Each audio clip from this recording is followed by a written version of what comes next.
काल भारती विद्याभवन मध्ये परमेश्वराच्या 3 शक्तींबद्दल मी सांगितलं होतं आपल्याला. पुष्कळ लोक असं म्हणाले की आमच्या डोक्यावरून गेलं.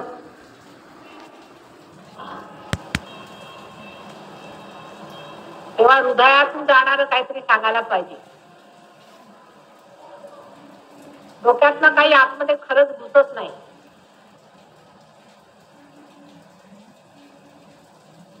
जे लोक फार मोठे मोठे शास्त्रज्ञ, शिकलेले, सुशिक्षित, आणखीन आचार्य वगैरे वगैरे आहेत, त्यांच्यामध्ये सहज योग घुसत नाही. असे मी पुष्कळ विद्वान पाहिले. आणि एक साधारण मनुष्य, अशिक्षित, त्याला धड कपडा नाही, खायला नाही, अशा माणसामध्ये सहज योग घुसतो.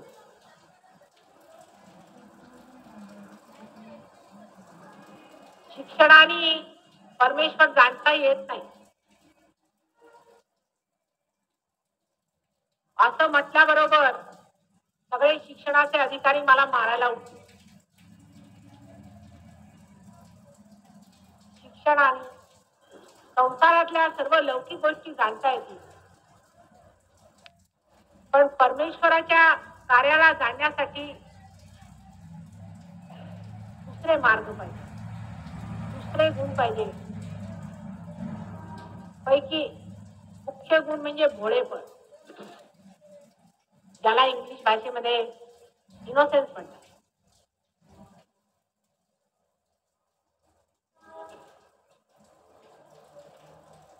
लहान मुलांमध्ये असतं बघा भोळेपण. काही काही मोठी माणसं पण फार भोळी असतात. ठगवली जातात. अशा लोकांना लोक त्रासही जास्त देतात, छळतातही फार. म्हणूनच सगळ्या संत लोकांना फार छळलंय या जगाने, आणि आजही छळतायत. त्यातच रडू येतं कधी कधी. आपण जी मंडळी पार झालात ही सुद्धा संत मंडळी आहे. संतच नव्हे पण देवता सुरू. आज देवताच्या ठिकाणी तुम्ही आला. हीच देवता.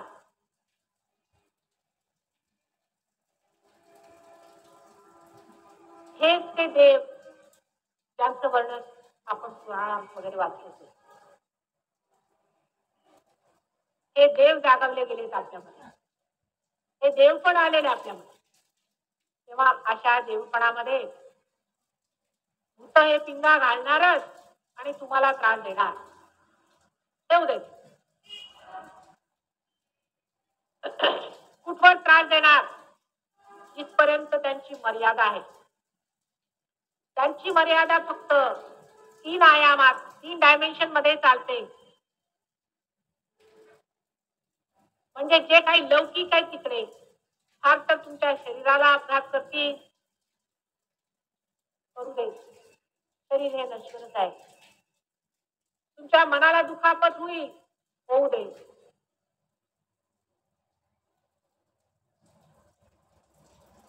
पण तुम्हाला एक बाले किल्ला दिलेला आहे, मी दाखवलेला आहे. मी तो तुमच्याच आतमध्ये आहे. तो म्हणजे निर्विचार.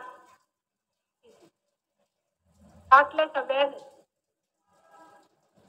तुम्ही जर त्या किल्ल्यात बसलात तर कुणाची हिंमत नाही तिथे पाय ठेवण्याची, हे लक्षात ठेवा. पण त्या किल्ल्यात बसण्याची सवय लावली पाहिजे. कृष्णाला रणछोडदास म्हणतात. रणछोडदास म्हणजे दुसरं तिसरं काही नसून त्या सगळ्या दुष्टांचा मारा चुकवून आपल्या बाले किल्ल्यात शिरला तो, म्हणून त्याला रणछोडदास म्हणाले. आणि हे सगळे बसले बाहेर बोंबलत. पुष्कळ काळी विद्या सुरू झालेली आहे हे आपल्याला माहिती आहे. घाणेरडे लोक घाणेरडे प्रकार करत आहेत हे आपल्याला माहिती आहे. ते तुम्हाला त्रास देतात हेही मलाही माहिती आहे. छळतात. करून करून करणार काय? आम्ही बाले किल्ल्यात आल्यावर बघून घेऊ म्हणा, पण तुम्ही आपला बाले किल्ला विसरला नाही. हे संरक्षणाचं स्थान कधीही मानवाला लाभलेलं नव्हतं. ते आज महामुश्किलीने तुम्हाला मिळालेलं आहे. त्याचं द्वार उघडलेलं आहे. त्याच्यात बसा. फक्त बरं कोण तुम्हाला कळतंय आणि कुठून तुम्हाला हे आजार होणार आणि रोग होणार. त्या बाले किल्ल्यात तुम्ही बसलं पाहिजे. घरची सगळी मंडळी जरी विरोधात असली तरी त्यांच्या डोक्यावर चिपसून बसलं पाहिजे. काय करता तुम्ही आमचं बघूया. सारा समाज तुमच्या विरोधात उभा असला तरी त्या बाले किल्ल्यात उभं झालंच पाहिजे. आणि शेवटी संबंध जर विश्व जरी तुमच्या मागे लागलं तरी तुम्ही त्या बाले किल्ल्यात बसल्यावरती कोण येणार आहे.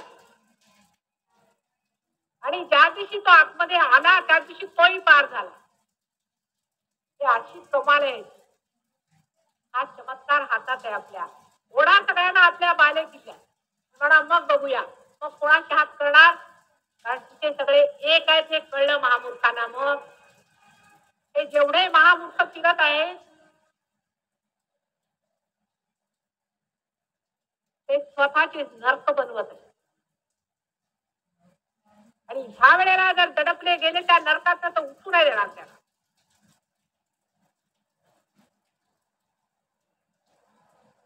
तेव्हा सावध असं घाबरण्यासारखं काहीच नाहीये. तर तुमची पूर्ण तयारी असेल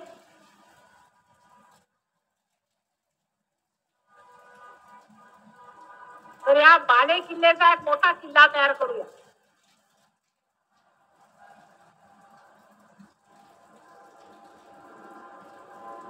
पण कलियुगात कुणाची हिंमत नाही की समोर येऊन माझा मुकाबला करतील. पाठी मागून लहान लहान पोरांना घरून मारणारे हत्यारे लोक आहेत. तेव्हा तिकडे लक्ष देऊ नका.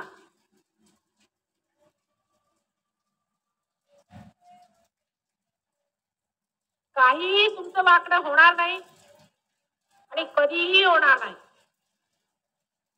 पण आपलं छत्र मात्र डोक्यावरती ठेवा. त्यांच्या कह्यात येऊ नका. त्या दादरला तुमच्या अशी 2-4 मंडळी बसलेली आहे आणि त्यांनी हे काळे विद्ये इथे सुरू केलेले आहेत.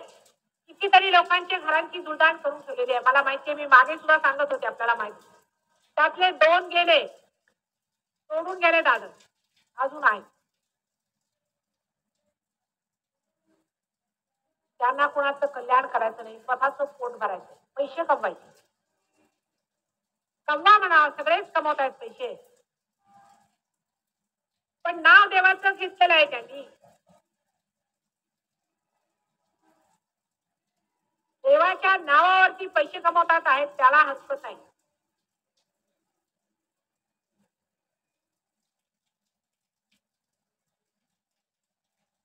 पण देवाच्या नावावरती तुम्ही जर भूत विकू लागलात तर मात्र तुम्हाला क्षमा करणं कशी आहे.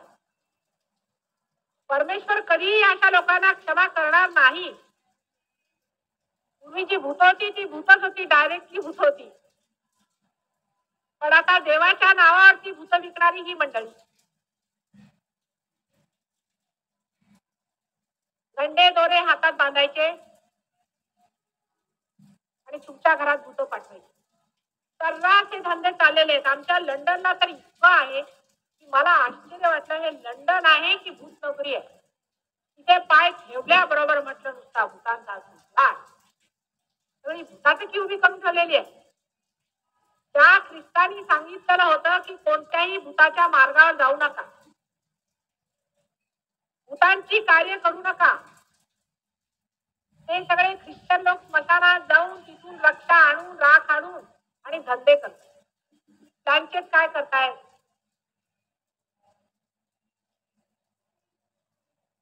म्हणजे ज्या गोष्टीला मना केलं तेच करतात. एक ख्रिस्तानी सांगितलं तसं एक नानक साहेबांनी सांगितलं. स्पष्टपणे इतकं कोणीही बोललं नव्हतं या भूताटकीबद्दल.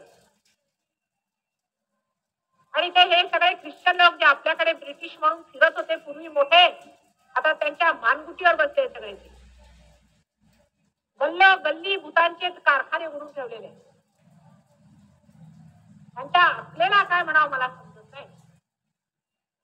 आणि मी भूताटकीच्या विरुद्ध बोलते तर लोकांना ते पटत नाही.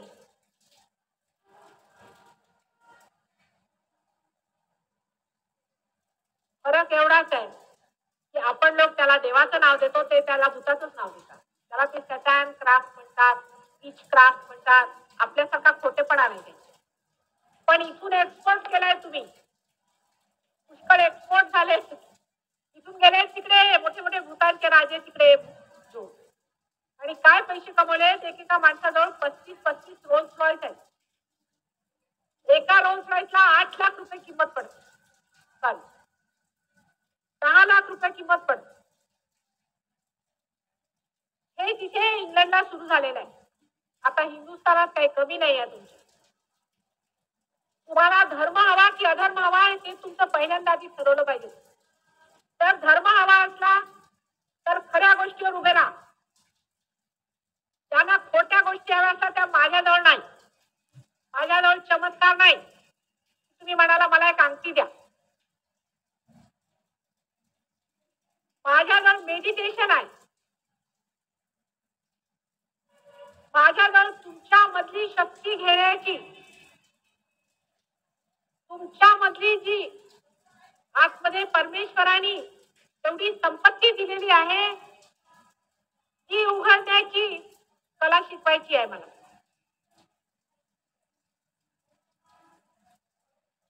मी म्हणते एवढ्या अंगठ्या वाटतायत हे लोक, तर आपल्या हिंदुस्थानचा संबंध प्रॉब्लेम सॉल्व्ह करा म्हणा ना. प्राईम मिनिस्टर करा तुम्ही. सगळ्यांना अंगठ्या वाटतील. श्रीमंत लोकांना कशाला अंगठ्या वाटता. इकडे वाटा ना, आहेत पुष्कळ आमच्या इकडे गरीब लोक. गरिबांकडे लक्ष नाही या लोकांचं. श्रीमंतांच्या खिशाकडे आहेत आणि हे श्रीमंत सुद्धा मूर्खासारखे तिथेच जाणार.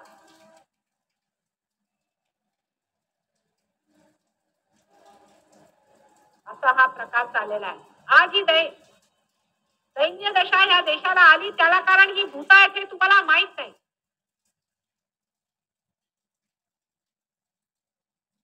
तेव्हा अशा लोकांना थोड्याशा फायद्यासाठी मुळीच मदत करू नये आणि ह्यांच्या दारात उभं राहू नये. कोणी भूताटकीच्या गोष्टी केल्या त्या दारात उभं राहू नये. किती म्हटलं तरी धर्मातच सगळं. धर्मातच संबंध आहे. लक्ष्मीपासून इथून तिथपर्यंत जेवढं काही संसारातलं आहे ते सुद्धा धर्मातच आहे आणि त्याच्या पलीकडचं सुद्धा धर्मातच. सगळं धर्मानेच बनवलेलं आहे. धर्माच्या पलीकडे काहीही नाही आणि त्याच्या पलीकडे जे आहे ते तुम्हाला सांगण्यासारखं सुद्धा नाही. 7 नरकाच्या पिढ्या आहेत. ते भोगायचं असलं आणि या मनुष्य योनीत त्या किड्यांच्या योनीत जायचं असला तर ह्या मार्गावर तुम्ही चला.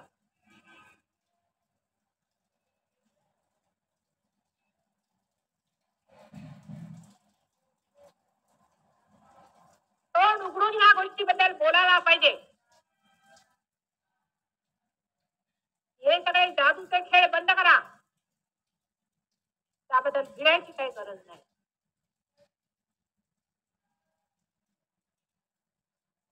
आतली जादू झाली पाहिजे, आतमध्ये प्रकाश आला पाहिजे आणि त्याच्या ज्या आनंदात सगळीकडे भरलेली फुलं आहेत त्याचा सुगंध पसरला पाहिजे. म्हणजे हे चिखल जे आहे ते बदलून त्या ठिकाणी कमळाचं एक सरोवर निर्माण.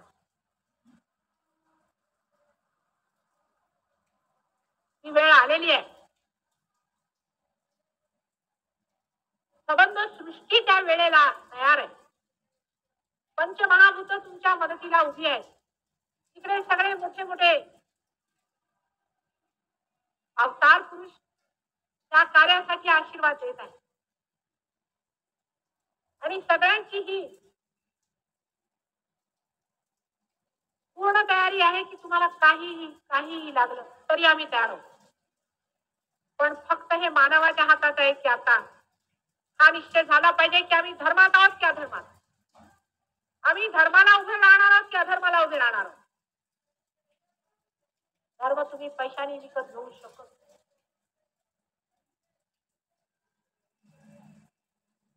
परमेश्वराला तुम्ही बाजारात काढलेला आहे. हे जिंदवडे तुम्ही सगळे धर्माचे केलेले आहेत. साध्या भोळ्या लोकांना फसवून धर्माची ही विटंबना केलेली आहे, त्याची पाप सुद्धा भोगलीच पाहिजे.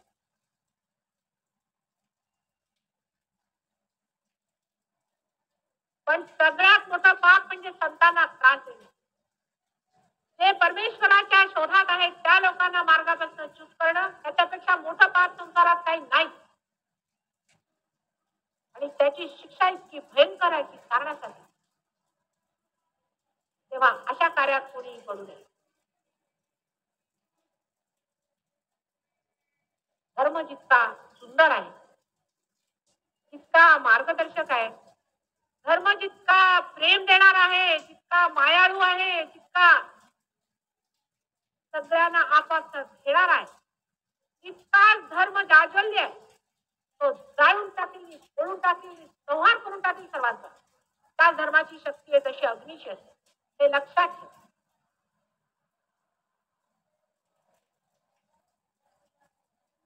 त्यावेळेला बोकाळलेलं दिसतं आणखी जास्त त्या दादरला मला.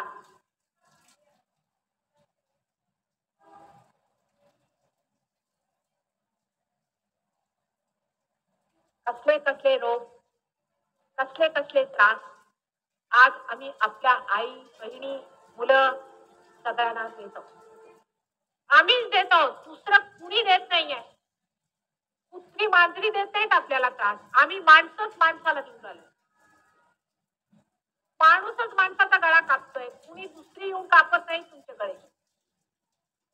कारण माणसातच राक्षस घुसलेत आणि माणसातच भक्त आहे. भक्तांचे गळे कापणं हेच राक्षसांचं कार्य आहे.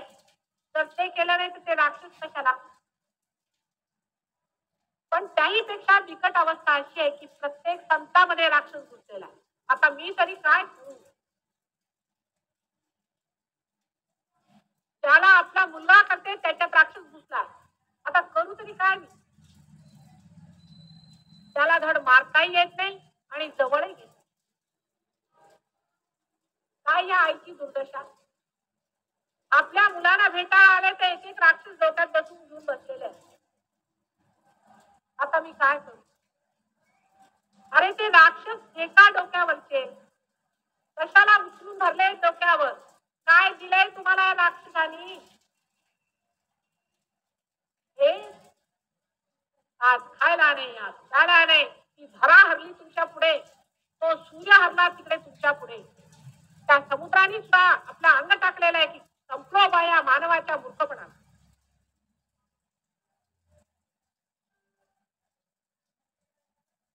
संत माणसांना त्रास देणाऱ्या माणसांनी लक्षात ठेवावं. 2-4 पैशासाठी जर आम्ही एका संताला जर त्रास दिला तर ह्याचा जाब आज नाही जन्मजन्मांतरापर्यंत आम्हाला द्यावा लागणार आहे. मला हे माहित आहे की आज ह्या समाजात असे 2-4 मंडळी येऊन बसलेली आहेत पैसे खाऊन. त्रास देण्यासाठी ते येऊन बसलेली आहे. लक्षात ठेवावं. त्या राक्षसांची निसाई आहे आणि तुमची निसाई आहे. पण तुमच्या बचावासाठी दादा पुष्कळदा मारलेला आणि आणखी मारणार आहे. काळजी करू नका. स्वतःचा जीव आहे पण मारणार आहे त्यांना. बघू दे थोडेसे माणसं होतील त्यांच्यातले, मग बघू दे. पण तुम्ही त्यांच्या खेळण्यात आणि खेळावेळात येऊ नका. छोट्या गोष्टींनी आपली पोट भरत नाही.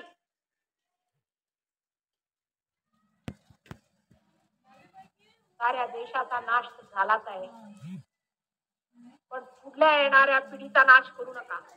मोठमोठाले जीव आता जन्माला येत आहे, त्यांच्यासाठीचे नरकपुरी करू नका. त्यांच्या स्वागतार्थ काहीतरी विशेष रचना करा, काहीतरी सौंदर्यपूर्ण करा त्यांच्यासाठी. काय केलंय तुम्ही आपल्या मुलांच्यासाठी. आम्ही उभे आहोत. काय पाहिजे ते मागा, ते देऊ. पण सुबुद्धी कुठून देणार आम्ही. आम्ही सुबुद्धी कुठून आणू उसनी तुमच्यासाठी. सुबुद्धी तुमची तुम्हालाच पाहिजे, तेवढी मात्र तुम्ही आणा. बाकी मेहनत आम्ही करायला तयार आहोत. तुमच्यात आहे ते बीज, तुमच्यातच आहे.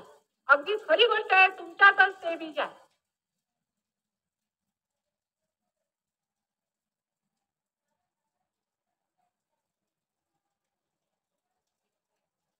वायाचा वाल्मिकी झाला,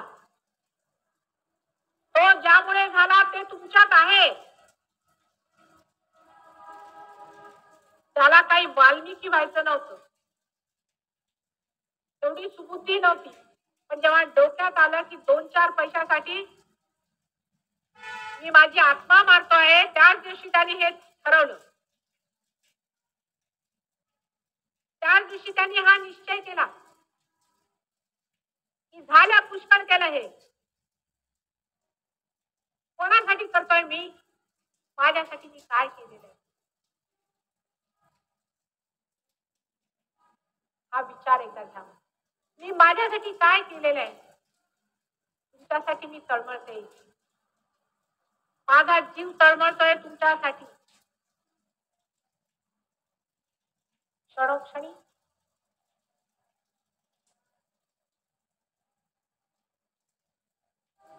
तुमच्यामध्ये दिवा लावायचा आहे, दिवा लावायचा आहे तुमच्या. असा दिवा जो साऱ्या संसारात, त्या भारतातच तो दिवा लागणार आहे. आपल्याला आश्चर्य वाटेल. आज घाबरू नका, 2-4 दिवसाची ढकल आहे, हे काढून घ्या दिवस. त्या लोहरीच्या माथ्यावर तुम्हीच लोक जाऊन बसणार आहात, हे लक्षात ठेवा.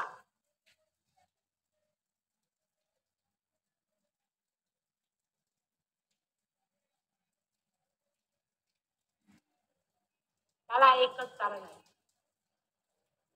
सगळं खराब असलं आमच्या भारतात, मानतो आम्ही, तरी एक कारण आहे. आईचा अपमान अजून आम्ही करायला शिकलेलो नाही. आईच्या इज्जतीची आम्हाला इज्जत आहे. जोपर्यंत हे तुमच्यात राहील तोपर्यंत ह्या देशाचं स्थान कधीही बदलणार नाही. ही भोगभूमी आहे, ही योगभूमी आहे. ते तुम्ही ठरवायला नको, ते परमेश्वरानेच ठरवलेले आधी. आणि त्या देशात तुम्ही जन्मलेले लोक स्वतःला काय कमी समजता का? खायला नाही म्हणून? अरे तुम्हीच लोक असे राहू शकता, त्या लंडनचे लोक थोडी राहू शकतात असे. त्यांना तर एवढीशी जराशी कॉलर कमी जास्त झाली की रडायला बसतात. हे तुम्ही लोक ते खरोखर संन्याशी लोक आहेत. कुठे झोपतात, कुठे खातात, कुठे राहतात, मजेत आहे. आईचा आशीर्वाद आहे तुमच्या.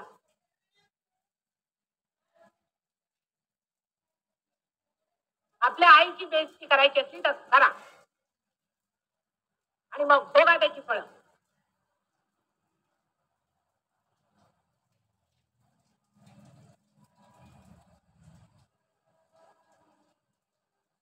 आईशी रुसता येतो, रागवता येतो, बरोबर आहे.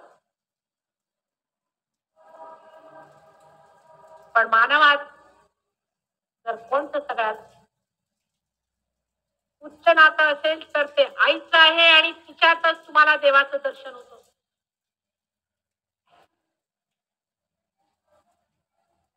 आणि ह्या देशातली आई आहे तेवढं सहन करून घेते. इकडे काही नाही, मुलांना 10 वर्षाच्या झाले की काढून टाकतात घरात, निघा.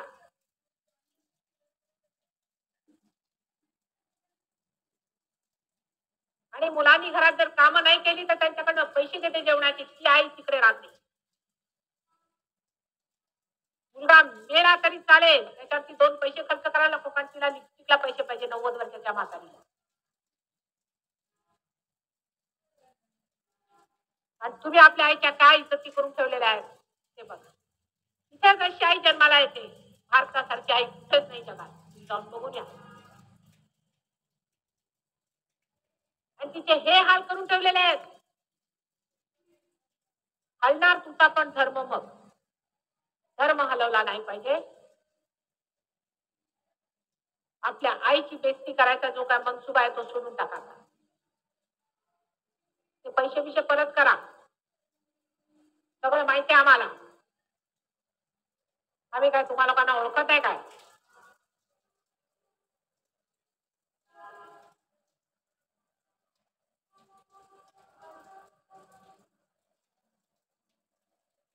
बर काय असतं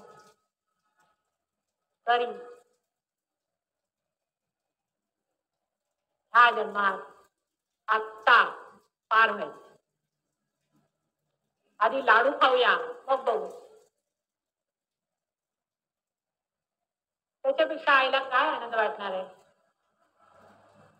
सगळा स्वयंपाक सुंदरपणे करून ठेवला आणि मुलावर रागवायचं म्हणजे काय हे, पण करावं लागतं. तेव्हा आता जेवायला बसा आरामात,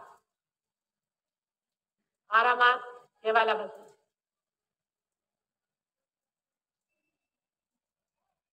आणि अमृत घ्या, अमृत मिळवून घ्या. प्रेमाचं अमृत तुमच्यात ना वाहू द्या सगळ्या जगामध्ये. आणि साऱ्या जगाची दिशा बदलायला बसलोय आपण. काय लहान लहान गोष्टी घेऊन बसतो. जगाच्या इतिहासात या गोष्टी जाणार आहेत. लक्षात ठेवा, ज्या ज्या लोकांनी मूर्खपणा केलेला. एकेकाची नाव जगाच्या समोर जाणार आहे तर लोक थुंकणार आहेत त्याच्यावर. त्यांच्या मुलांवर तुमची, त्यांच्या मुलांच्या मुलांवर तुमची. हा हेच ते घाणेरडे लोक, त्यांनी हे कार्य घाणेरडे. आपलं कार्य उज्ज्वल करा, आपला चेहरा उजळ करा. मुलांना हेच आहे.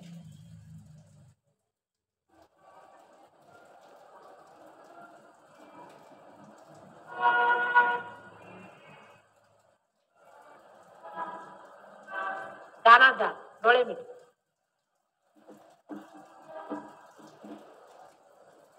असल में जो आज भाषण दे रहा था उसको मराठी भाषा से मजा नहीं आता. ये वीरपूर्ण भाषा जो ना, ये हिंदी में जमती नहीं अपने को, जो मराठी में जमता है. इसलिए माफ कर दीजिए, हिंदी में बातचीत करी. हिंदी में बातचीत करी नहीं, इसलिए माफ कर दीजिए. ये जरा किसी के लिए कहा था, वो आपके लिए था भी नहीं. डोळे में नाव वगैरे घेऊ नये सध्या. त्यावेळेला नाव घेऊ नका. भटकलेले पुष्कळ लोक असतात. गुरु बिरू बरेच केलेले आहेत. काय आहेत गुरु, कोण गुरु आहेत, कोण गुरु नाही आहेत, कोण गुरु आहेत, कोण गुरु आहेत, ते कसं ओळखायचं. त्याला काहीतरी जाणीव असते आतमध्ये, ते कसं समजायचं. ते व्हायब्रेशन्सनी कळतं. हातामध्ये येणाऱ्या ह्या चैतन्य लहरीनी कळतं की कोण गुरु आणि कोण नाही. तेव्हा त्या आधी शिकून घ्या, मग गुरु करा. आधीच काय करता वेळासारखे. डोळे तर घ्या, म्हणून आधी गुरु गुरु तिकडे ठेवा. नमस्कार करून सगळ्यांना ठेवा बाजूला. आता सध्या तुम्ही तुमचे गुरु आणि आम्ही तुमचे आहे.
मिळणार का?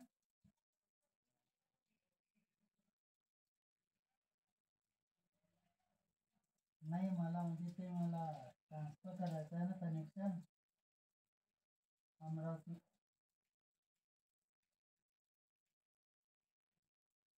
नाही काय?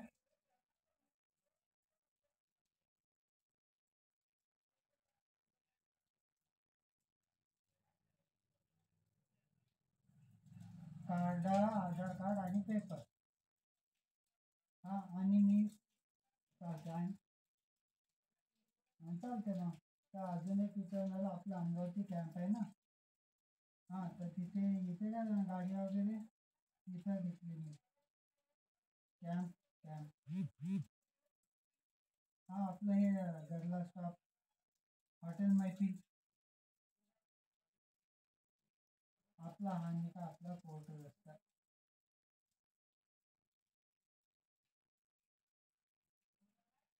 हो हो हो.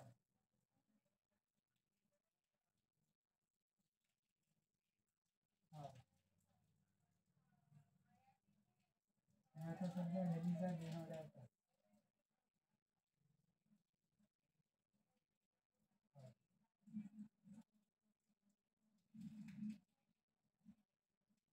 चालते मी विचारतो.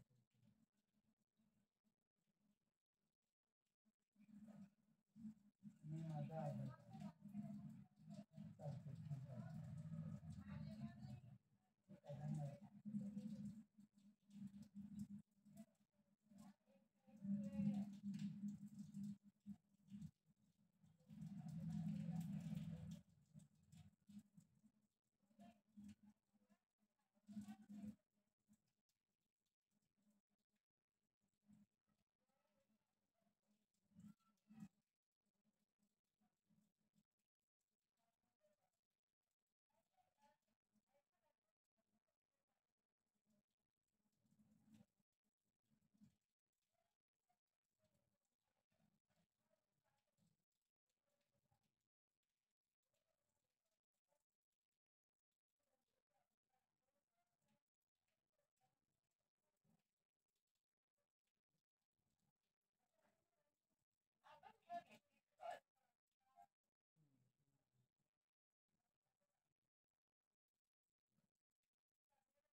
काय चालू आहे? पानी आ रहा क्या? मैं पूछ रहा था, वहाँ पर भारत गैस की गाड़ी आती है ना, तो किसके आते कुछ आइडिया है क्या आपको? उनका नंबर है क्या आपके पास? हम्म? देखते क्या मुझे? वो वहाँ पर सर्विस कौन देता है, उसका नाम देना था. नहीं, वो भारत गैस का ये तो वहाँ पर है, अच्छे पलटे ना उनके एरिया वाइज. हाँ, तो वहाँ फोन वहाँ पर सर्विस कौन से फोन वाला देता, तो कसं मी बात की ना, तो मी इथून ते ट्रान्सफर करून देऊन देतो म्हणे तुम्हाला. आणि फिर कसं आपल्या जास्त डायरेक्ट ट्रान्सफर करके दे देगा वो. रेगुलर सिलेंडर साथ में आ जाता है मुझे, यहाँ पर जमा करने का काम नहीं है. हाँ, उसी पर मैं इससे ट्रांसफर कर देता हूँ.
बस बस धन्यवाद.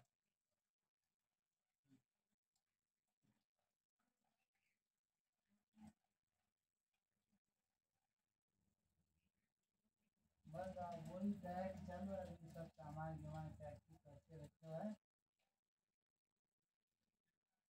हाँ नहीं नहीं, मैं घर से बात की थी ना उनके साथ में. हाँ तो मुझे वो कार्ड, आधार कार्ड और वो उसकी पावती वही देना है उनको. वो जमा कर लेते हैं, बैंक में ट्रांसफर मार के दे देते हैं. अपने को फिर बाद में दूसरा कार्ड लेना पड़ेगा. हम्म, ऐसा है फिर. ठीक है. हाँ हाँ. कल मैंने उसको सुबह 8 बजे बोला है कि बोला 8 बजे गाड़ी लगा के सामान भर लेता है और निकल जाता है. हाँ पिकअप है वो. हाँ मैंने वो मैप से बड़ी वाली निकाली है उसकी. हाँ हाँ 12 साढ़े 12 बजे चली.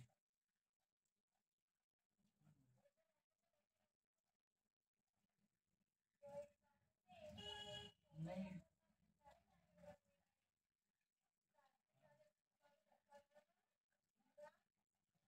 मेरा साथ में देखता है कुछ लेता नहीं. हमारे क्या ठीक ठाक करके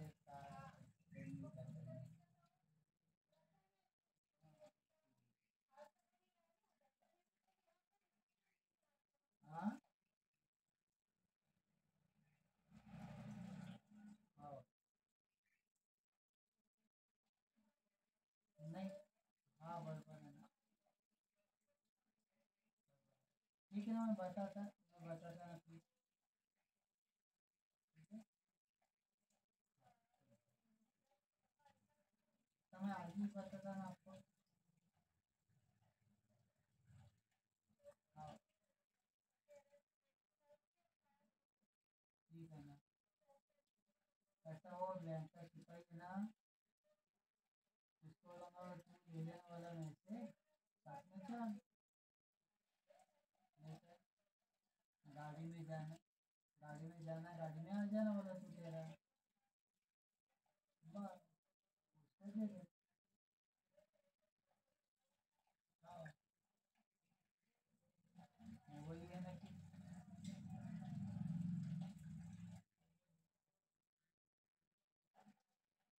ऐसे ही है. हाँ बराबर है. क्या को फोकस में करके लेना नहीं करना. बस वही है ना. अपन अपन बस. हाँ बराबर बराबर. हाँ दोस्त मिल जाएगा उसको. रोज मिल जाएगा उसको. रोज रोज बितावा दिन जाने से अच्छा बा. कमाई हो जाएंगे उसकी. हाँ रोजंदारी.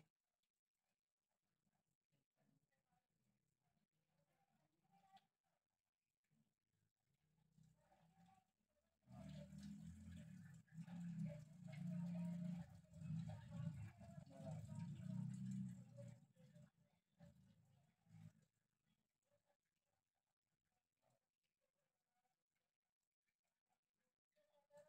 हाँ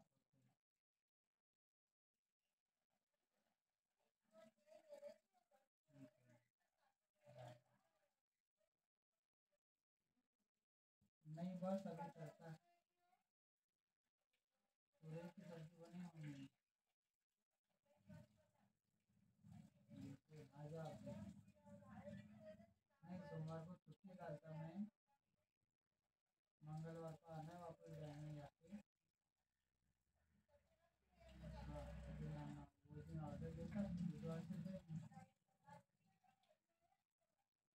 हाँ ऐसा सोमवार के दिन नाही रखा सामान गिमान भरा नाही दाल से थोड़ी होती है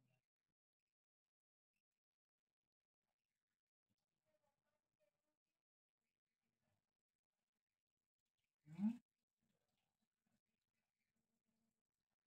तो ये पड़ा है जब तो जी में हमको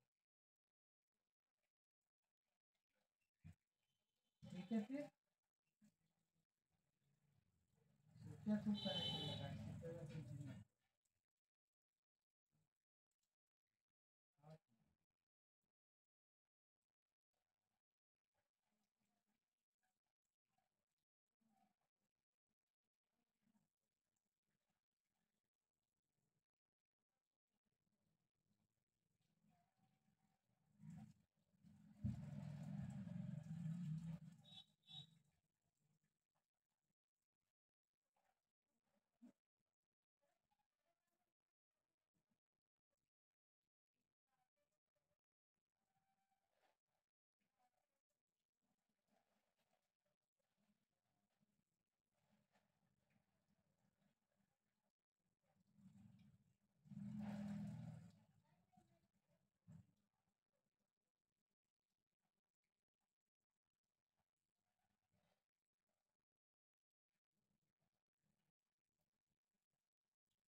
ये तो 1 तारीख से बोले थे मैंने कि 1 तारीख से चालू करने लगा।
सव्वा 9 की